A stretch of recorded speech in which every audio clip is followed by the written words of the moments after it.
ప్రేక్షకులకు నమస్కారం. ఈ వీడియో ద్వారా మూత్రంలో ఉన్నటువంటి ఔషధాలు లేదా మందులు వాటి యొక్క లక్షణాలను గురించి మనము తెలుసుకుందాం. మనం మూత్ర వైద్యము అన్నటువంటి అంశం చదువుతూ ఉన్నాం. మూత్రం ఒక ఔషధము అంటే ఆ మూత్రంలో ఔషధ గుణాలు ఉన్నాయి, మందులు ఉన్నాయని అర్థం అండి. మరి ఏ మందులు ఉన్నాయి, ఏ ఔషధాలు ఉన్నాయి, అది ఏ విధంగా పనిచేస్తాయి? మరి ఈ మూత్రంలో ఇన్ని రకాల ఔషధ గుణాలు ఉంటే మనం ఎందుకు దీన్ని వృధా చేస్తున్నాం? ఎందుకు ఇంత విలువైనటువంటి మూత్రాన్ని పాయిజన్, విషంగా మనం గుర్తించి దాన్ని మనం విసర్జన చేస్తున్నాం? ఎందుకు ఉపయోగించడం? ఎందుకంటే దీనికి సంబంధించిన తగిన పరిజ్ఞానము, అవగాహన లేకనే మనకు ఈ పరిస్థితి ఏర్పడింది మూత్ర వైద్యానికి. అంతేకాకుండా దీనిపైన అవగాహన కలిగించి ప్రజాదరణ తీసుకొని వచ్చే వాళ్ళు కూడా లేరు. అందరూ గుప్త సాధకులే, అండర్ గ్రౌండ్ గుప్తంగా ఉన్నారు, సాధన చేసుకుంటున్నారు. ఒకరిద్దరు కాదు, లక్షల మంది ఉన్నారు. గృహానికి ఒకరు కూడా ఉన్నారు. మన ఇంటి పక్కనే ఉంటారు, మనకు తెలియదు. వీధిలో ఎంతో మంది ఉంటారు, మనకు తెలియదు. కానీ చాలా చాలా సమావేశాలు, కాన్ఫరెన్స్లు, సెమినార్లు జరుగుతూ ఉంటాయి. ఒక మారు మన అక్కడ హాజరవుతే అక్కడ ఎంతమంది జమ అవుతారు, ఎన్ని రకాలమైన వ్యక్తులు వస్తారో మనకు తెలుసు. ఇకపోతే ఈ మూత్రంలో ఉండేటువంటి ఔషధాల గుణాలు ఏంటి? మూత్రంలో పోషకాలు ఉంటాయి, న్యూట్రియన్స్ ఉంటాయి. ఈ శరీరం పని చేయడానికి, కర్తవ్యాలు నిర్వహించడానికి శక్తి కావాలి. ఈ శక్తి ఎక్కడి నుంచి వస్తుంది? మనం తినేటువంటి ఆహార పదార్థాలు, తాగేటువంటి నీళ్ళే ఈ శరీరానికి శక్తి, ఎనర్జీ, లైఫ్ ఫోర్స్. ఈ పోషకాలే మూత్రంలో ఉంటాయి. మన శరీరం నుంచి విసర్జన చేసేటువంటి ఏ పదార్థమైనా సరే అది మనం తిన్నటువంటి ఆహార పదార్థం నుంచే రావాలి. శరీరం అంటూ ఏది ఉత్పత్తి చేయదు, మూత్రం అంటూ ప్రత్యేకంగా ఏది ఉత్పత్తి చేయదు. మనం తిన్నటువంటి ఆహార పదార్థాలే ఈ రసాయనాలుగా మారిపోతాయి. కాబట్టి న్యూట్రియన్ పోషకాలు మనం ఎక్కడి నుంచి వస్తున్నాయంటే అవన్నీ మనం తిన్న ఆహార పదార్థం నుంచే వస్తాయి. ఎంత పోషకాలు, ఎన్ని పోషకాలు కావాలో శరీరం అంతే తీసుకుంటుంది. ఎక్కువ పోషకాలు మనం తీసుకున్నట్లయితే అది మూత్ర రూపంలో బయటికి పోతుంది. మూత్రం అంటే వట్టి జలము కాదు, దాంట్లో అనేకమైనటువంటి వందల కొద్ది రసాయనాలు ఉంటాయి, మందులు ఉంటాయి, ఆహార పదార్థాలు ఉంటాయి.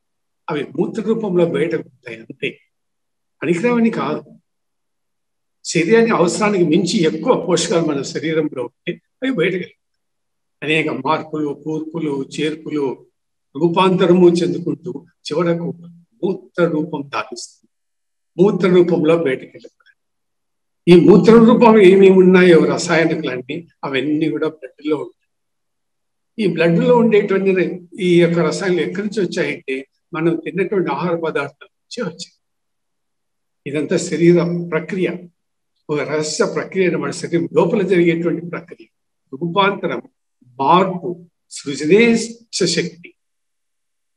ఆ దైవ రహస్య క్రియతో అనేక దశలు దాటి అనేక మార్పు జరుపుకుంటూ చివరకు అది మూత్ర రూపంలో బయటపోతుంది.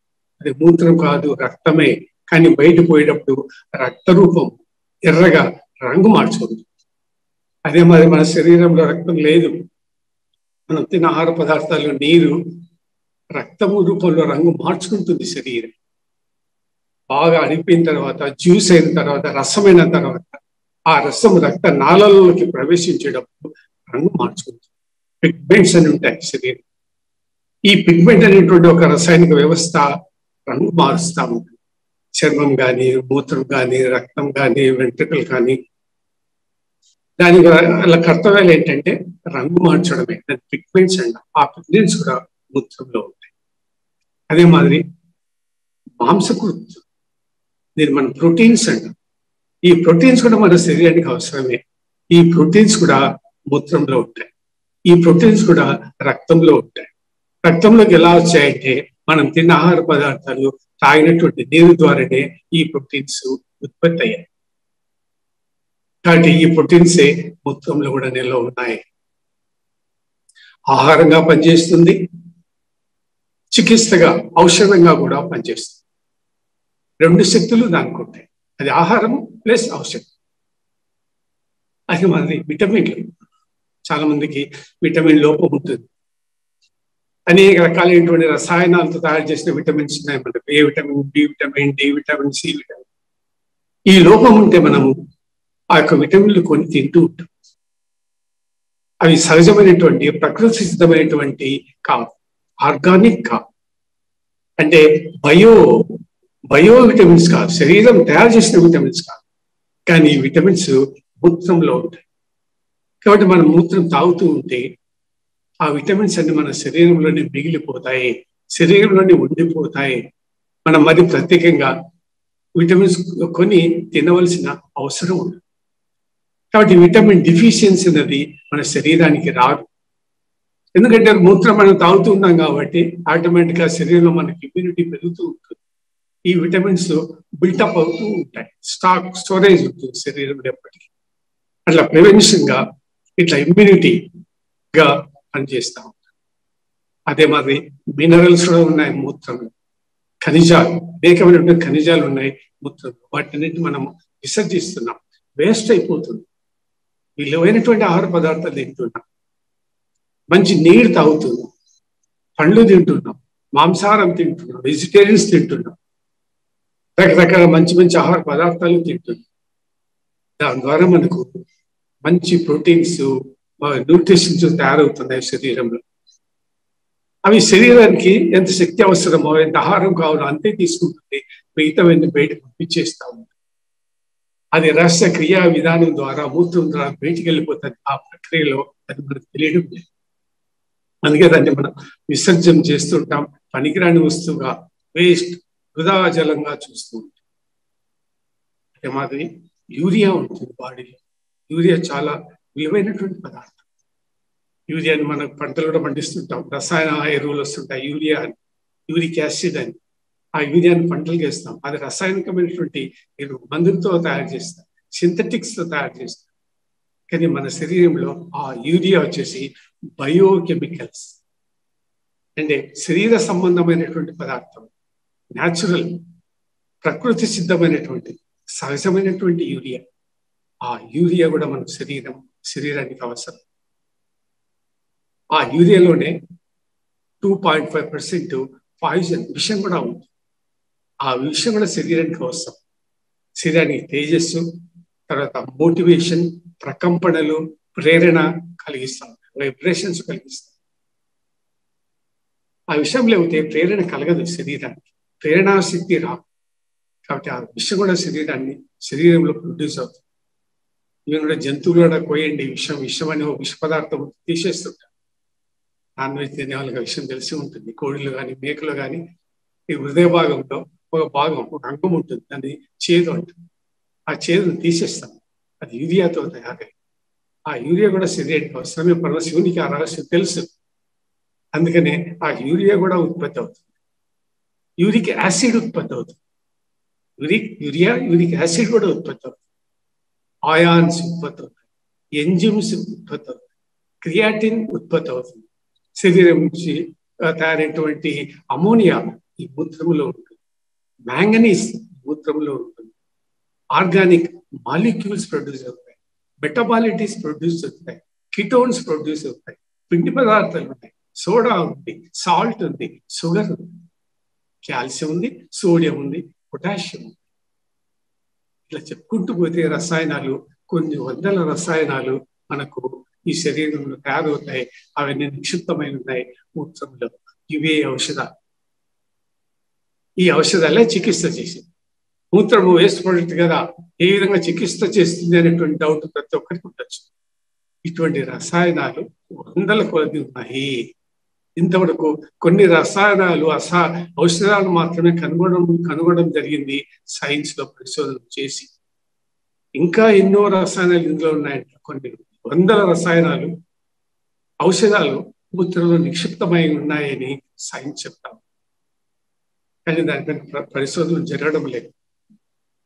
కాబట్టి దానిలో నిక్షిప్తమైనటువంటి రసాయనాలు బయటకు వస్తే ఈ రోజుల్లో వచ్చేటువంటి అనేకమైన నూతన జబ్బులకి చికిత్స జరుగుతుంది. అటువంటి అనేకమైన రసాయనాలు ఉన్నాయి కాబట్టి ఈ మధ్యకాలంలో నూతనంగా వచ్చినటువంటి ఈ క్యాన్సర్ జబ్బుకి యాంటీ క్యాన్సర్ సబ్స్టెన్స్ ఈ మూత్రంలో ఉన్నాయని ఆ మందును కనుగొన్నారు. యాంటీ క్యాన్సర్ సబ్స్టెన్స్ మూత్రంలో ఉంది. యాంటీ నియోప్లాస్టిన్ అంటారు. H11 అనే దాని పేరు పెట్టారు మెడికల్ సైన్స్. అనేక మంది క్యాన్సర్ పేషెంట్స్ పైన పరిశోధనలు చేశారు, చికిత్స చేశారు. కాబట్టి ఇంకా భవిష్యత్తులో రాబోయేటువంటి అనేటువంటి రోగాలకి మనకు మందులు బయట లేవు, తయారు కాలేదు, తయారు చేయలేము కూడా. అది ప్రకృతి విధానము, యుగ ధర్మం. కానీ దానికి ఒకటే వైద్యం, చికిత్స, ఔషధం వచ్చేసి మూత్రమే అని మన ధామరతంత్రం చెప్తుంది. కలియుగంలో రాబోయేటువంటి అనేకమైన రోగాలు, జబ్బు లేని రోగాలకు ఒక మూత్రమే చికిత్స అని చెప్పాలి. కలియుగంలో ఇంకా మనం ప్రారంభ దశలోనే ఉన్నాం. 5200 సంవత్సరాల దగ్గర పూర్తి అయిపోయింది. ఇంకా 4,26,878 సంవత్సరాలు ఉంది. భవిష్యత్తులో శరీర పరిస్థితి ఎలా ఉంటుందో, ఎన్ని అనారోగ్యాలు వస్తాయో. విరాట్ కోహ్లీ, విరాట్ బ్రహ్మం కూడా తన కాలజ్ఞానంలో చెప్పారు ఎట్లా శరీర పతనం అవుతాయి వచ్చేటువంటి యుగాలలో, కాలంలో. ఇది మందులు ఏంటి? ముఖ్యంగా అంటువ్యాధి, కమ్యూనికబుల్ డిసీజెస్, దీని చికిత్స దాని ఏమిటి అని విరాట్ కోహ్లీ, విరాట్ బ్రహ్మం కూడా 16వ శతాబ్దంలోనే దీని నుంచి ప్రిడిక్ట్ చేశారు, కాలజ్ఞానంలో రచించి పెట్టారు. కాబట్టి వచ్చేటువంటి భవిష్యత్తు చాలా ప్రమాదకరంగా ఉంటుంది. నూతన జనరేషన్, కొత్తగా వచ్చే వాళ్ళకి, వీళ్ళందరికీ అనారోగ్యాలు తప్పవు, కొత్త జబ్బులు. కాబట్టి వాళ్ళని కాపాడాలంటే ఇప్పుడే ప్రస్తుత ఈ తరం వారికి నేర్పించాలి. ఇంట్లో ఉండే కుటుంబ సభ్యులు కానీ, పిల్లలు కానీ, son, daughter, grand son, grand daughter, బంధువులు, మిత్రులు, బయటి వారు ఎవరైనా కానీ వీళ్ళందరూ భవిష్యత్తులో అనేకమైనటువంటి సమస్యలు, ఆరోగ్య సమస్యలు ఎదుర్కోవాల్సిన పరిస్థితి ఉంటుంది. భయంకరంగా ఉంటుంది జీవితము. కలియుగ వచ్చేటువంటి దినాలు, అది కలియుగ ధర్మం. శరీర పతనం అయిపోతూ ఉంటుంది. కలియుగం చివరికి వచ్చేటప్పటికి ఈ శరీరం ఒక ఆయుష్ 14 సంవత్సరాలే. గ్రాజువల్గా ఈ మాది నశించిపోతూ ఉంటుంది. ఈ విధంగా పరమశివుడు మిగతా గ్రంథాలలో ఈ రహస్య విషయాలన్నీ చెప్పబడి ఉన్నాయి. కాబట్టి ఇది ఇందులో ఉన్నటువంటి ఔషధ లక్షణాలు. ఇకపోతే ఈ మూత్రం యొక్క ఔషధ లక్షణాలు, రసాయనిక లక్షణాలు, భౌతిక లక్షణాలు ఎలా ఉంటాయి? ఒకటి రంగు. మూత్రం రంగు ఎలాగుంటుందంటే నిమ్మకాయ రసం, నారింజ పండులో ఉంటుంది, పసుపు రంగు కలర్లో ఉంటుంది. కొద్దిమంది తిన్నిగా ఉంటుంది, థిక్గా ఉంటుంది, లైట్ కలర్ ఉంటుంది, డార్క్ కలర్ ఉంటుంది. ఇవి మారిపోతూ ఉంటుంది. ఇంకా జాండీస్ జబ్బు ఉన్న వాళ్ళకైతే ఇది ఇంకా కొద్దిగా ఎర్ర రంగులో కూడా ఉంటుంది. ఎక్కువ కొద్దిమంది టాబ్లెట్ తినేవాళ్ళు, ఆ ఎర్ర రంగు కలర్ గల టాబ్లెట్ తినే వాళ్ళకి మూత్రం కూడా ఎర్రగా వస్తుంది. కాబట్టి ఈ రంగు ఎలా వస్తుందంటే అది మూత్రం యొక్క తప్పు కాదు, మూత్రం యొక్క దోషము కాదు. మనం తినేటువంటి ఆహార పదార్థాలు, తాగినటువంటి నీరు, ఆరోగ్య పరిస్థితులు, వీటిని అనుసరించి మూత్రం తయారవుతుంది. అంతేగాని మూత్రం యొక్క చెడ్డ లక్షణము, ధర్మము కాదు. కాబట్టి మూత్రము ఈ కలర్ ఉంది, ఇది మంచిది కాదు, విసర్జించాలనేటువంటి భావన ఉండరాదు. అదే మాదిరి వాసన కూడా ప్రత్యేకంగా ఉంటుంది. సాధారణమైన సాత్విక ఆహారం తీసుకునే వారికి మూత్రంలో ఎటువంటి లోపభూయిష్టమైనటువంటి కానీ చెడ్డ వాసనలు కానీ ఉండవు, సాధారణంగానే ఉంటుంది. ఎవరైతే బీడీలు, సిగరెట్లు, మాంసము, మధుమాంసాలు, తర్వాత పొగాకు, తంబాకు ఇటువంటి ఆహార పదార్థాలు స్వీకరిస్తూ ఉంటారు, సిగరెట్స్ చాలా ప్రమాదం. ఇటువంటి వారి మూత్రం చాలా భయంకరంగా ఉంటుంది, చెడు వాసన వస్తుంది, అన్ప్లెజెంట్ గా ఉంటుంది, డిస్గస్ట్ గా ఉంటుంది, అసహ్యంగా ఉంటుంది. అంతేగాని అది మూత్రం యొక్క తప్పుగా. మూత్రంలో ఏ మంచి గుణాలున్నా చెడు గుణాలున్నా దాని మూల కారణమంతా రక్తమే. ఎందుకంటే మూత్రం రక్తం నుంచి వచ్చింది. ఈ రక్తం ఎక్కడి నుంచి వచ్చింది? మనం తిన్న ఆహార పదార్థాలు, తాగినటువంటి నీరు. కాబట్టి మూత్రంలో ఎలాంటి చెడు వాసనలు ఉండవు. ఆ శరీర లక్షణాలను బట్టి ఒక వ్యక్తి యొక్క మూత్రం ఒక్కొక్క విధమైనటువంటి వాసనలు వస్తూ ఉంటాయి. ఉదాహరణకి షుగర్ పేషెంట్ ఉంది. షుగర్ పేషెంట్ యొక్క మూత్రం ఎలా ఉంటుందంటే, బాగిన పండు ఎలా ఉంటుందో ఆ పండు వాసన ఇస్తాము. ఎందుకు? అందులో అది కూడా ఫాల్ట్ కాదు. దాంట్లో కిటోన్స్ అనేటువంటి రసాయనాలు ఉంటాయి. ఆ కిటోన్ అనే రసాయనము ఆ వాసనను ఉత్పత్తి చేస్తుంది. అందుకని డయాబెటిక్ పేషెంట్ల యొక్క మూత్రము వేరే విధంగా ఉంటుంది. ఇంకా టేస్ట్ రుచికి వచ్చినట్లు ఉంటాయి. రుచి కూడా అంతే, అది ఉప్పగా ఉంటుంది, ఒగరుగా కూడా ఉంటుంది. ఉప్పగా ఒగరుగా చప్పగా ఉంటుంది. దీని కూడా కారణాలు మనం తిన్న ఆహార పదార్థాలే, మన శరీర ఆరోగ్య పరిస్థితులే. దానివల్లనే దానికి ఆ రుచి కూడా ఉంటుంది. దాని సాల్ట్ ఉంటుంది, అసిడిటీ ఉంటుంది, ఆల్కలిన్ ఉంటుంది, తర్వాత సాంద్రత ఉంటుంది. కొద్దిగా థిక్గా ఉంటుంది, కొద్దిగా థిన్గా ఉంటుంది, కొద్దిగా స్ట్రాంగ్గా ఉంటుంది, కొద్దిగా లైట్గా ఉంటుంది. కొద్దిమంది ఎక్కువ మార్లు మూత్రం పోతుంటారు, కొంతమంది తక్కువ మార్లు మూత్రాన్ని పోతుంటారు. ఆ డెన్సిటీ ఆఫ్ యూరిన్ కూడా మారిపోతుంది.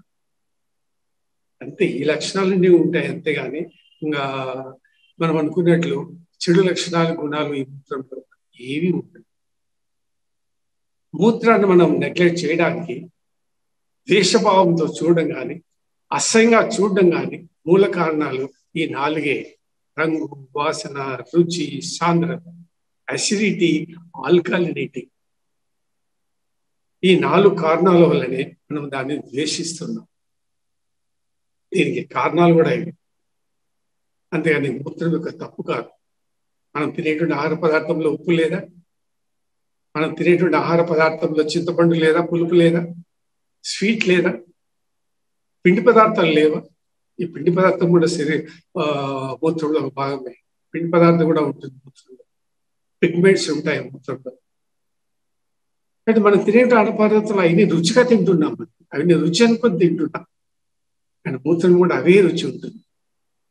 కానీ అది మూత్రం కాబట్టి ఆ రుచిని మనము టేస్ట్గా భావించడం లేదు, విసర్జిస్తూ. కానీ తినేటప్పుడు మాత్రం రుచిగా తింటాం. అవే మూత్రంలో ఉంటాయి, వేరే ఏమి ఉండవు. అదనమాట మూత్రం యొక్క గొప్ప విశేషం. రసాయనిక లక్షణాలు, ఔషధ లక్షణాలు అనమాట శరీరం.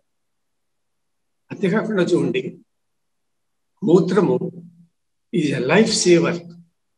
అంటే ప్రాణాన్ని కాపాడుతుంది.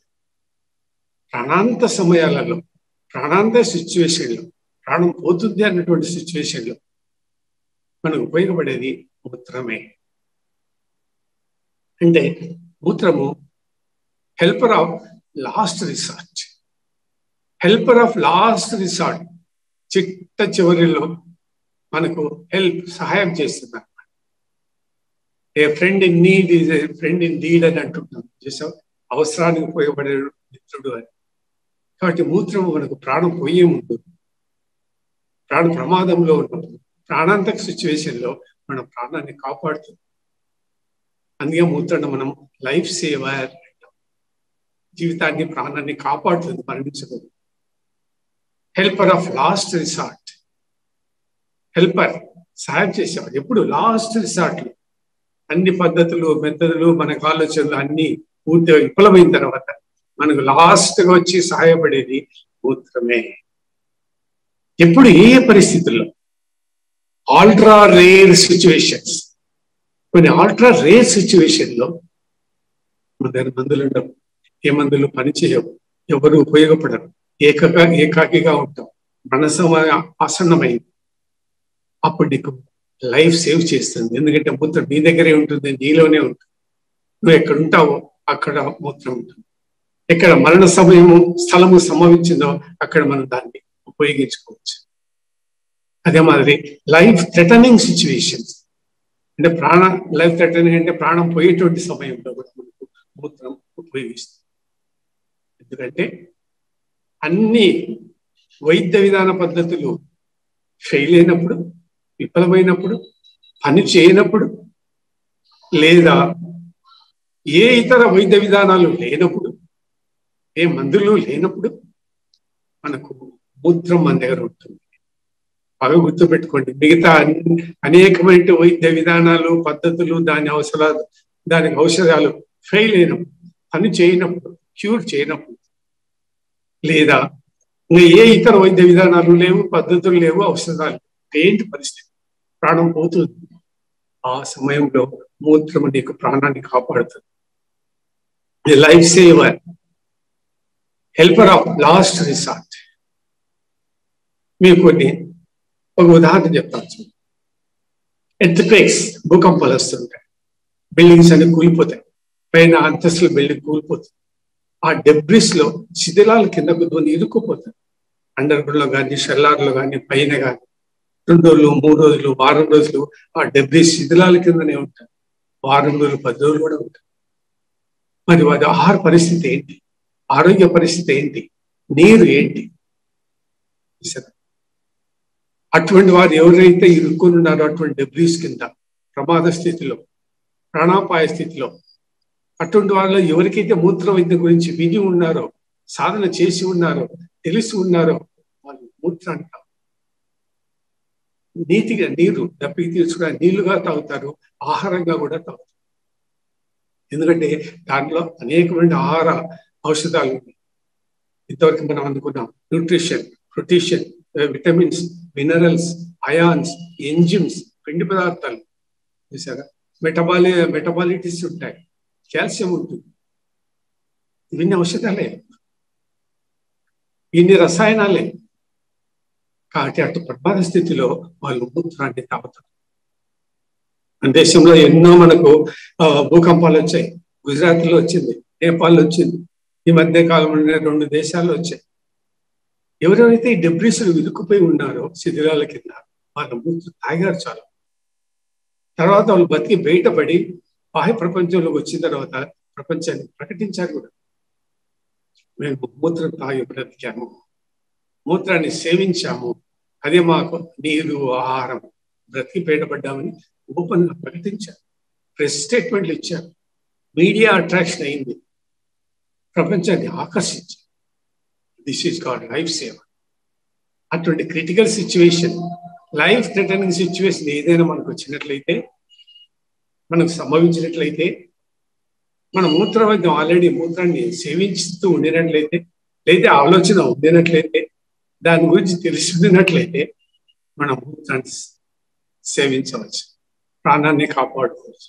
తాత్కాలికంగా 3 రోజులు, 4 రోజులు, వారం రోజులు. ఇది ప్రత్యేకత. This called life saver of urine therapy, helper of last resort. కాబట్టి ఔషధ గుణాలు పుష్కలంగా ఉన్నాయన్నమాట ఈ యొక్క మూత్రంలో. కాబట్టి మనం ఎక్కడున్నామో అక్కడ ఔషధం మన దగ్గరే ఉంటుంది. ఏ టైంలో నువ్వు మూత్రం కావాలంటే ఆ సమయంలో ఆ మూత్రం వస్తుంది. ఎప్పుడు మనం ఇంట్లో ఉన్నాం, ఎప్పుడు మందులున్న ప్రాంతంలో ఉంటాం, 10 మంది ఉండే పరిస్థితులు ఉంటాం, ఏకాకి అవుతాం, ఎన్నో సమస్యలు వస్తాయి, డెబ్రీస్ వస్తాయి, యుద్ధాలు వస్తాయి, వర్షాలు వస్తాయి, సునామీలు వస్తాయి. అప్పుడు నీరేంటి, ఆహార పదార్థాలు ఏంటి? మనకు మూత్ర వైద్యం తెలిసి ఉంటే మనకు నీరు, ఆహారం మన మూత్రమే. ఈ రసం తెలిసిన వాళ్ళు చాలా మంది కూడా ఉన్నారు.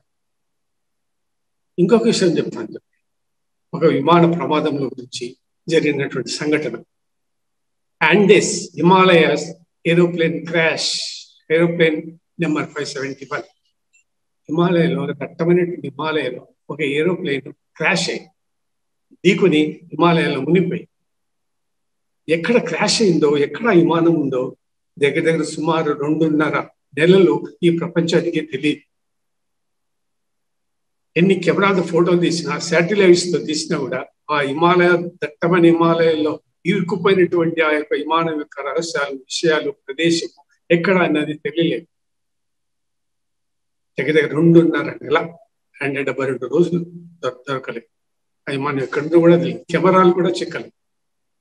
న్యూ లేటెస్ట్ ఎలక్ట్రానిక్ కెమెరాలు కూడా దొరకలేదు. శాటిలైట్ కూడా దొరకలేదు, గుర్తుపెట్టుకుని. దాంట్లో 40 మంది ప్యాసింజర్లు, 5 మంది క్రూ సిబ్బంది ఉన్నారు, మొత్తం 45 మంది. ఆ దినాలలో 29 మంది మరణించారు, 16 మంది జీవించారు. ఈ 16 మంది ఎలా జీవించారు?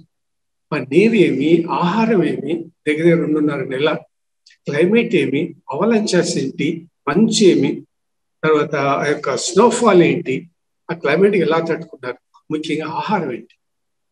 ఇంత గొప్ప రహస్యము చూడండి. 16 మంది మాత్రమే బతికారు, 29 మరణించారు. వీరికి నీరు ఏది తెలుసా? మూత్రమే. వీళ్ళంతా విమానంలోనే, ఫ్లైట్ లోనే ఉన్నారు, ఫ్లైట్ లోంచి బయటికి రాలేదు.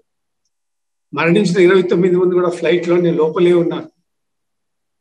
చూడండి పరిస్థితి, వాళ్ళ ఎంత క్లిష్టమైనటువంటి పరిస్థితి. బాహ్య ప్రపంచాలతో సంబంధం లేదు, బయటంతా స్నోఫాల్, -0 టెంపరేచర్, నీరు ఉండదు, ఆహారము లేదు, సంభాషణ లేదు, ఇతర బయట ప్రపంచంతో కనెక్షన్స్ కట్ అయిపోయి బాహ్య ప్రపంచానికి ప్లేన్ ఎక్కడ కూలిపోయిందో తెలియదు. వాళ్ళ మూత్రం తాగి వాళ్ళు నీరుగా తృప్తిపడ్డారు. ఇంకా మరి ఆహారం ఏంటి? విమానంలో ఎవరైతే మరణించారో 26 మంది, ఆ 26 మంది యొక్క శరీరాలను ఈ యొక్క జీవించిన 16 మంది భుజించారు. వాళ్ళ మాంసాన్ని, శరీరం లోపల ఉండేటువంటి భాగం, అంటే శవం లోపల ఉన్నటువంటి శరీర భాగం, బాహ్య భాగం, వేలు కానివ్వండి, చర్మం కానివ్వండి, లివర్ కానివ్వండి, ఆ మరణించిన ప్యాసింజర్స్ యొక్క శవాల యొక్క భాగాలను భుజించారు, జీవించారు ఈ 16 మంది. తర్వాత ఎప్పుడో 2.5 నెలల క్రితం కొనుక్కున్నారు, బయటపడింది. ఈ ప్యాసింజర్లను బయటకు తీశారు, బతికిన వాళ్ళని హాస్పిటల్ అడ్మిట్ చేశారు. ఈ ఓపెన్ గా ప్రెస్ స్టేట్మెంట్లు ఇచ్చారు. ప్రపంచంతా ఆకర్షించింది, ప్రపంచం అంతా వండర్ అద్భుతంగా ఫీల్ అయ్యారు. వైడ్ పబ్లిసిటీ ఇవ్వడం అయింది త్రూఅవుట్ ది వరల్డ్. ఈ స్టోరీ మనకు ఇంకా ఈ రోజు కూడా లైవ్ గా లోనే ఉంది. ఇది చాలా మంది ప్రస్తావిస్తూ ఉంటారు. ఇప్పుడు ఎలా బతికారు వాళ్ళు? ఎలా బతికారంటే cannibalism. What is cannibalism? Cannibalism అంటే జీవించిన వ్యక్తి కానీ మరణించినటువంటి వ్యక్తి యొక్క కానీ శరీర భాగాలను భుజించడం, దీన్ని క్యానిబాలిజం చేశారు. వాళ్ళు చేసిన పని అదే క్యానిబాలిజం. మరణించిన శరీరాల యొక్క అవయవాలు తిన్నారు, జీవించిన వ్యక్తి యొక్క అవయవాలు కూడా మనం తినచ్చు. అది ఆరోగ్యము, ఔషధ గుణాలు కూడా ఉంటాయి. దీన్ని మనం నరమాంస భక్షణ అంటాం, దీని ఇంగ్లీష్లో క్యానిబాలిజం అంటాం. ఉదాహరణకి మూత్రం ఉంది, మూత్రం క్యానిబాలిజమే. ఇది డ్రింకింగ్ క్యానిబాలిజం, నరమాంస భక్షణ. మూత్రం శరీరంలో భాగమే కదా, మనం తాగుతున్నాం లేదా ఇతరులకు ఇస్తున్నాం, అది నరమాంస భక్షణే. శరీరంలో ఒక భాగం, అది ఒక లిక్విడ్. రక్తం కూడా లిక్విడే, మన రక్తం ఇతరులకు ఇస్తున్నామా, అది క్యానిబాలిజమే. కాబట్టి మూత్రం తాగుతున్నామంటే నరమాంస భక్షణ, cannibalism. Urine cannibalism, blood cannibalism. చూడండి ఎంత రహస్యం ఉందో ఇందులో. శరీరంలో ఉన్నటువంటి ప్రతి భాగం కూడా ఔషధ గుణాలు కలిగి ఉంటాయి. మనం ఔషధంగా దాన్ని ఉపయోగించుకోవచ్చు. చాలా మందికి రహస్యం తెలియదు. అంటే ఈ క్యానిబాలిజం అనేది ఇప్పుడు బ్యాన్ చేశారు అనుకోండి, లేదంటే మానవులను చంపకూడదు, చంపి ఆహార పదార్థాలు కానీ రక్తాన్ని కానీ స్వీకరించి ఆ క్యానిబాలిజం వ్యవస్థను రద్దు చేశారు భారతదేశంలో, విదేశాలలో కూడా. అంటే మనిషిని చంపి మనిషి యొక్క ఆహారం తినడం. కాబట్టి నాగరికత సమాజంలో అది బ్రూటల్, ఇన్హ్యూమన్, చాలా క్రూయల్ కాబట్టి దాన్ని బ్యాన్ చేశారు. ఎవరు స్వీకరించడం లేదు. కానీ సిద్ధాంతం, శాస్త్రం ఏంటంటే మానవ శరీరం జీవించున్నా సరే మరణించినా సరే అది ఉపయోగపడుతుంది, దానిలో ఔషధ గుణాలు ఉన్నాయి, ఆహారంగా కూడా మనం స్వీకరించవచ్చు. చూడండి, మూత్రం మనం తాగుతున్నాం, రక్తం తాగుతున్నాం. అంటే మరణించిన వ్యక్తికి రక్తం ఉండదు అనుకోండి, జీవించినటువంటి వ్యక్తిగా రక్తంలో కూడా మనం స్వీకరించవచ్చు. దాంట్లో ఎన్నో ఔషధ గుణాలు ఉన్నాయి. రక్తంలో ఫ్రెష్, వామ్, యంగ్ పర్సన్స్ యొక్క రక్తంలో ఆత్మశక్తి ఉంటుంది. ఆ వ్యక్తి యొక్క రక్తం మనం తాగినట్లయితే ఆ రక్తంలో ఉన్నటువంటి డోనర్ యొక్క రక్తంలో ఉన్నటువంటి ఆత్మశక్తి మన శరీరంలోకి వస్తుంది. ఒక వ్యక్తి చాలా జ్ఞానవంతుడు, విజ్డమ్ ఉంది, జ్ఞానం ఉంది, పెద్ద మేధావి. ఆ వ్యక్తి యొక్క బ్లడ్ మనం తాగినట్లయితే ఆ వ్యక్తి ఉండే జ్ఞానం కానీ, శక్తి కానీ, విజ్డమ్ కానీ, నాలెడ్జ్ కానీ మనకు వస్తుంది. యూరోప్ లో, రోమ్ లో, ఈ దేశాలలో దీనికి చాలా పెద్ద డిమాండ్. జీవించి ఉన్న మనిషి యొక్క రక్తం తాగడం. ఉదాహరణకు గ్లేడియేటర్స్ బ్లడ్, గ్లేడియేటర్స్ బ్లడ్ ఎంతో డిమాండ్ అనమాట ఆ దేశాల్లో. చరిత్రలో, సంఘటనలు చాలా ఉన్నాయి. మెదడు తినేవాళ్ళు ఉంటారు, గుండెని తినేవాళ్ళు, ఔషధ గుణాలు ఉన్నాయి, ప్లస్ ఆహార గుణాలు. చికిత్స చేస్తుంది మరియు ఆహారం అన్ని మనము ఆటోథెరపీ అంటే. ఏంటి ఆటో? ఆటో అంటే సెల్ఫ్, సెల్ఫ్ అంటే బాడీ, మన శరీరం మంది. థెరపీ అంటే చికిత్స, అంటే శరీర సంబంధమైన ఔషధాలతో పదార్థాలతో చికిత్స చేసుకోవడం అంటే ఆటోథెరపీ. అంటే మనం చేసుకునేది ఆటోథెరపీయే. మన మూత్రం మనం తాగుతున్నాం, ఇతరులు తాగుతున్నారు మన మూత్రాన్ని, మన రక్తం ఇతరులకు ఇస్తున్నాం, ఇతరుల రక్తం మనం తాగుతున్నాం. అది క్యానిబాలిజం, నరమాంస భక్షణ. పూర్వకాలంలో పిరమిడ్స్ పైన అటాక్ చేసేవారు. ఈజిప్ట్ లో పిరమిడ్ స్ట్రక్చర్ మనకు తెలుసు.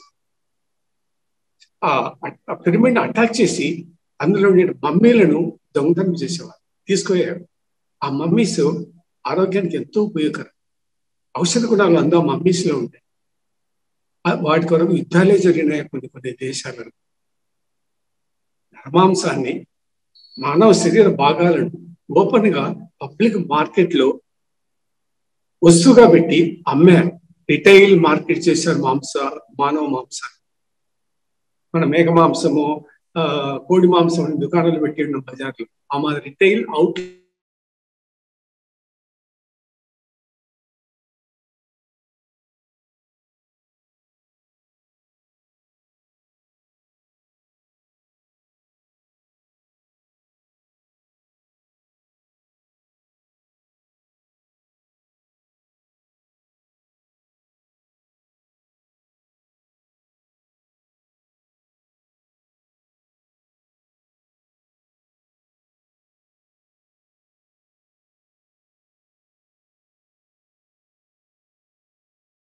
మన చరిత్ర చూస్తే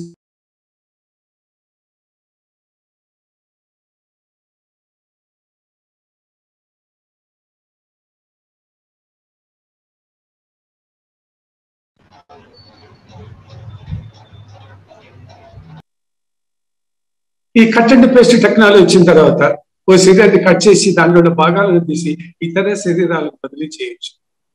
బ్లడ్ ట్రాన్స్ఫర్, బ్లడ్ ట్రాన్స్ఫ్యూజన్, అందుకే బ్లడ్ బ్యాంకులు వచ్చాయి. ఇది క్యానిబలిజమే, ఆటోథెరపీ. లేదా ఎవరైనా డోనర్స్ బ్లడ్ ఇస్తే అది కూడా తీసుకోవచ్చు. లేదే మర్డర్స్, యాక్సిడెంట్లు ఇటువంటి ఎన్నో జరుగుతుంటాయి. అక్కడ ఎన్నో మంది శవాలు అప్పుడప్పుడు చనిపోతుంటారు. ఆ రక్తాన్ని తీసుకొని తాగొచ్చు. దానిలో ఎన్నో ఔషధ గుణాలు ఉన్నాయి, దైవ శక్తులు ఉన్నాయి. దీర్ఘకాలం జీవించవచ్చు, ఆరోగ్యంగా జీవించవచ్చు, ఆయు ప్రమాణం పెరుగుతుంది, స్పిరిచువల్ పవర్స్ కూడా మనకు వస్తాయి. అఘోర భావాలు, మరణించేటువంటి శరీరం యొక్క భాగాలను తింటారు, వాళ్ళందరికీ దీర్ఘకాలం జీవిస్తారు. స్పిరిచువల్ పవర్స్ ఉన్నాయి వాళ్ళకి. దేనివల్ల? నరమాంస భక్షణ. కాబట్టి మోడర్న్ డేస్ లో నరమాంస భక్షణ అనడం లేదు. దాన్ని ఏమంటామంటే ఆర్గాన్ ట్రాన్స్ప్లాంటేషన్ అని కొత్త పేరు పెట్టాం సైన్స్ లో. లేదా వాని శరీరం మాంసం తింటున్నాను, వాని రక్తం తాగుతున్నాను అనేటువంటి పదాలు నరమాంస భక్షణలో క్యానిబాలిజంలో ఉంటాయి. కానీ ఇప్పుడు ఆధునిక యుగంలో, ఆధునిక సైన్స్ పద్ధతిలో దీన్ని మనం ఆర్గాన్ ట్రాన్స్ప్లాంటేషన్, బ్లడ్ ట్రాన్స్ఫ్యూజన్. ఎంతో బ్లడ్ ఈ మధ్యకాలంలో ఇతరులది పేషెంట్లకు ఎక్కిస్తున్నాం. హాస్పిటల్లో ఇతరుల రక్తం ఎంతో అవసరం ఆపరేషన్స్ కి, పోస్ట్ ఆపరేషన్స్ కి. కంటిని మనం దానం చేస్తున్నాం. కంటి అయ్యే బ్యాంక్స్ వచ్చాయి, మన కన్ను ఇతరుల శరీరంలో పనిచేస్తా ఉంది, క్యానిబాలిజమే అది. కిడ్నీలు మనము ఇతరులకు డొనేట్ చేస్తున్నాం, అది క్యానిబాలిజమే. అంటే ఒక శరీరంలోని భాగము ఇంకొక శరీరంలోకి అమరుస్తున్నాం, ఆ శరీరంలో పనిచేస్తుంది, అది క్యానిబాలిజమే. ఇట్లా నరమాంస భక్షణ అన్నది దో ఇట్ ఈస్ బ్యాండ్, పూర్వకాలంలో దీన్ని ఔషధంగా ఉపయోగించేవారు. పూర్వకాలంలో అనాది మానవుడు గుహలలో జీవించే వాళ్ళు వారి శరీరాలను తిని అక్కడే పడేసేవారు. లక్షల సంవత్సరాల కింద మనకు చరిత్రలు ఉన్నాయి. హిస్టరీ ఎవల్యూషన్, హ్యూమన్ ఎవల్యూషన్ లో మనకి సంఘటనలన్నీ కనిపిస్తాయి. కాబట్టి మానవ శరీర భాగాలు మనకు ఆరోగ్యాన్ని ఎంతో ఉపయోగపడతాయి. అట్లనే ఈ ప్లేన్ లో మరణించిన వారు మరణించేటువంటి కో ప్యాసింజర్ శరీర భాగాలను భుజించారు, తిన్నారు 62 days. ఈ ప్రాణ తర్వాత 72 days. ఇది ఒక పెద్ద అద్భుతం ప్రపంచంలోనే. దీన్ని మనం క్యానిబాలిజం అంటాం. ఇప్పుడు ప్రపంచంలో ఈ క్యానిబాలిజం అనే పదాన్ని ఉపయోగించడం లేదు. దీని బదులు మనము ఆటోథెరపీ అంటున్నాం. ఆర్గాన్ ట్రాన్స్ప్లాంటేషన్ కొత్త పదాలు పెట్టాం. ఆ కొత్త పదార్థంలో సైన్స్ లో కొత్త మెథడ్స్ వచ్చాయి కాబట్టి cut and paste, kidney cut and paste, heart cut and paste అనే టెక్నాలజీ సైన్స్ లో వచ్చింది కాబట్టి వాళ్ళు కొత్త పేరు పెట్టారు. నరమాంస భక్షణ క్యానిబాలిజం అనకుండా ఆర్గాన్ ట్రాన్స్ప్లాంటేషన్ అని మోడర్న్ నేమ్ పెట్టారు. అది మరి ఆర్టిఫిషియల్ ఇన్సిమినేషన్, ఒకరి వీర్యం ఇంకొక శరీరంలోకి ఎక్కిస్తున్నాం. సరగెన్సీ, సంతానం లేని స్త్రీకి ఇంకొక స్త్రీ గర్భాన్ని అదే తీసుకొని మనం సంతానోత్పత్తి చేస్తున్నాం. ఇవన్నీ ఏంటి? నరమాంస భక్షణ, ఆటోథెరపీ. కాబట్టి ఆటోథెరపీలో ఉండేది ఆటో యూరిన్ థెరపీ ఒకటి. ఆ ఆటో యూరిన్ థెరపీ ఇప్పుడు మనము ఈ సబ్జెక్ట్ లో తెలుసుకుందాం. అంతేకాకుండా ఇంకొక రసం చూడండి, ఇందులో ఉన్న ఔషధ గుణాలు. స్టెమ్ సెల్ థెరపీ అని ఉంటుంది. మీకు అందరికీ ఈ విషయం తెలిసి ఉంటుంది, విని ఉంటారు. స్టెమ్ సెల్ థెరపీ ఇది ప్రపంచవ్యాప్తంగా ఇప్పుడు అభివృద్ధి అవుతుంది, పరిశోధనలు జరుగుతూ ఉన్నాయి. అది సైన్స్ లో పెద్ద wonder, world wonder of the science today. అంటే స్టెమ్ అంటే మూలం, కణం నుంచి సెల్స్ కణాలను బయటికి తీసి అణువులను, మందులను తయారు చేయాలి. అది స్టెమ్ సెల్ థెరపీ. ఈ సెల్స్ ని, కణాలను రక్తం నుంచి తీసుకుంటారు, గుండెలోంచి తీసుకుంటారు, ఎముకలలో ఉంటుంది మజ్జ, మ్యారో, దాని నుంచి తీసుకుంటారు. ఇట్లా కొన్ని అవయవాలు ఉన్నాయి, పెద్ద పెద్ద అవయవాలు శరీరంలో ఉంటాయి. వాటి నుంచి, మూలం నుంచి ఆ యొక్క సెల్స్ ను బయటికి తీస్తారు. ఆ కొన్ని సెల్స్ తీసి ల్యాబొరేటరీలో ఆ సెల్స్ ను అభివృద్ధి చేస్తారు. వందల వేల లక్షల సెల్స్ డెవలప్ అవుతాయి. ఆ నూతనంగా డెవలప్ అయినటువంటి ఆ సెల్స్ ను మనము డాటర్ సెల్స్ అంటాం. ఈ డాటర్ సెల్స్ ను మనము రోగ నివారణకి, చికిత్స చేయడానికి ఉపయోగంగా ఉంటుంది. అనేకమైన జబ్బులను చికిత్స చేస్తుంది ఈ యొక్క స్టెమ్ సెల్ డాటర్ సెల్స్. కాబట్టి జబ్బులు బాగా చేస్తుంది. శరీరం బాగా లేన పాడైనట్లయితే టిష్యూస్ దాన్ని రీప్లేస్ చేస్తుంది, రిపేర్ చేస్తుంది, ట్రాన్స్ప్లాంట్ చేస్తుంది, ప్రివెన్షన్ చేస్తుంది. ఇప్పుడు దానిపైన పరిశోధనలు జరుగుతూ ఉన్నాయి, ఎన్నో పరిశోధనలు. It's called stem cell therapy. అదే మాదిరి ఈ మూత్రం నుంచి కూడా స్టెమ్ సెల్ బయటికి తీస్తున్నారు. స్టెమ్ సెల్ తీసి దాన్ని, ఆ సెల్లును ల్యాబొరేటరీలో డెవలప్ చేసి మందులు తయారు చేస్తున్నారు. నూతన డాటర్ సెల్స్ తయారు చేసి అవి మందుగా, వైద్యంగా, ఆపరేషన్లో కూడా ఉపయోగపడుతుంది. టిష్యూస్, ధాతువులు నశించిపోయినట్లయితే కొత్త ధాతువులు ఈ సెల్స్ తయారు చేస్తాయి. లేదా రిపేర్ చేయొచ్చు, లేకపోతే దాన్ని రీప్లేస్ చేయొచ్చు, ట్రాన్స్ప్లాంట్ చేయొచ్చు. కాబట్టి మూత్రం యొక్క గొప్పతనం ఇదే ఉంది. అందులో రసాయనాలు అన్నీ ఉంటాయి. ఈ మూత్రం ఎక్కడి నుంచి తీస్తారంటే, స్త్రీ గర్భవతిగా ఉన్నటువంటి స్త్రీ గర్భం నుంచి తీస్తారు. అంటే తల్లి యొక్క ఊంబులో, యుటిరస్ లో ఒక బ్యాగ్, ఒక సంచి ఉంటుంది, గర్భసంచి. ఆ గర్భసంచిలో శిశువు పెరుగుతూ ఉంటుంది. శిశువు మలమూత్రాలను ఆ యొక్క సంచిలోనే పోస్తుంది. శిశువు మూత్రాన్ని తల్లి యొక్క యుటిరస్ లోనే పోస్తుంది అనమాట 9 నెలలు. అదే మూత్రాన్ని శిశువు తాగుతుంది. తల్లి గర్భం నుంచి బయటకు వచ్చిన శిశువు ఎందుకు ఆరోగ్యంగా ఉంది? గర్భంలో ఉన్నప్పుడు ఎందుకు జబ్బులు లేవు అంటే మూత్రం వల్లనే. మూత్రంలో మనకు తెలియని అనేక ఔషధాలు, శిశువుకు అవసరమైనటువంటి, పెరుగుతూ ఉన్నటువంటి శిశువుకు అవసరమైనటువంటి ఔషధాలు అందులో ఉన్నాయి. కాబట్టి శిశువు ఆరోగ్యంగా ఉంది. కాబట్టి తల్లిని గర్భవతి ఉన్నంత వరకు పరిస్థితి. తర్వాత ప్రసవించిన తర్వాత, శిశువు బయటకు వచ్చిన తర్వాత తల్లి నుంచి బిడ్డను వేరు చేయడం కార్డ్ అని ఉంటుంది. ఆ కార్డును కట్ చేసే ముందు ఈ యొక్క స్టెమ్ సెల్స్ ని బయటకు తీస్తారు. ఆ శిశువు మూత్రం, ఎందుకంటే తల్లి గర్భం నుంచి బయటకు వచ్చే ముందు ఆ శిశువు స్నానం చేస్తూ, మూత్రంతోనే స్నానం చేస్తూ తల్లి గర్భం నుంచి బయటకు వచ్చి ఈ ప్రపంచంలోకి ప్రవేశిస్తుంది. అక్కడ స్టెమ్ సెల్స్ ఉంటాయి. ఆ స్టెమ్ సెల్స్ ని తీసి దాని ల్యాబొరేటరీలో మల్టిప్లై చేసి డెవలప్ చేస్తారు. అవి డాటర్ సెల్స్. ఆ డాటర్ సెల్స్ అనేకమైన జబ్బులకు చికిత్స జరుగుతుంది. అనేకమైన లోపభూయిష్టమైనటువంటి అణువులను కానీ, అవయవాలను కానీ, ధాతువులను కానీ మరి తిరిగి పునర్నిర్మాణం చేస్తుంది. ఇన్ఫెర్టిలిటీ, సంతానం లేని సమస్యలు ఉండినట్లయితే ఆ యొక్క స్టెమ్ సెల్స్ మనం స్వీకరించినట్లయితే సంతానం కలుగుతుంది. సంతానం లేని సమస్య పరిష్కార మార్గం ఈ స్టెమ్ సెల్ థెరపీయే. దాని మూత్రం నుంచి తయారవుతుంది. ఇప్పుడు దానిపైన పరిశోధనలు జరుగుతూ ఉంటాయి. కాబట్టి మూత్రం యొక్క గొప్పతనం అంత విశేషంగా ఉంటుంది. దాంట్లో అన్ని ఔషధ గుణాలు కూడా ఉన్నాయి. దాన్ని మనం స్టెమ్ సెల్ థెరపీ అంటాం. మూత్రంతో మనము ఒక స్త్రీ గర్భం దాల్చిందా లేదా అని మూత్రం ద్వారానే మనం తెలుసుకోవచ్చు. అనేక రకాలైనటువంటి టెస్ట్ పరీక్షలు మనం చేస్తున్నాం మూత్రంతో. ఎందుకు?